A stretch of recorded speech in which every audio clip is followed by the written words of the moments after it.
గుంటూరు అంటేనే బేసిక్‌గా రాజకీయాలకు పెట్టింది మారుపేరు. అలాగే వైసీపీ జెండా ఇక్కడ ఎగిరింది. దాదాపు 20 ఏళ్ల తర్వాత టీడీపీ రావడం చాలా కష్టమైన పని. ఈ ఎలక్షన్స్‌లో మీరు పడ్డ కష్టం ఏంటి సార్ బేసిక్‌గా? వైసీపీ ఏదైతే ఇబ్బంది పెట్టిందో, సామాన్యులకు ఇబ్బంది కలిగించేటువంటి ప్రతి ఒక్క డెసిషన్లో కూడా అసలు ఎంతవరకు అది వాస్తవం?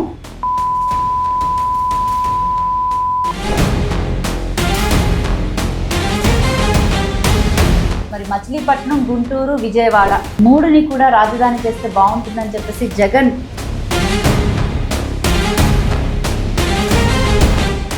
గంజాయి ఫ్రీ గుంటూరు ఈస్ట్ అని చెప్పేసి మెన్షన్ చేస్తారు. ఎంతవరకు వచ్చింది అనేది యాక్చువల్గా ఇక్కడ ఉన్నటువంటి ప్రజలందరికీ కూడా తెలుసు.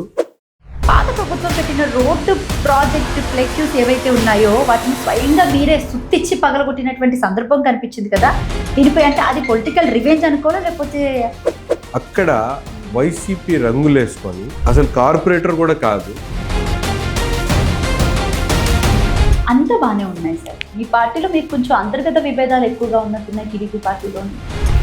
మీరు అడిగినటువంటి రెండు మాటల్లోనే రెండు కూడా తప్పు అడిగారు. అది క్లియర్ చేసుకొని అడిగితే నేను సమాధానం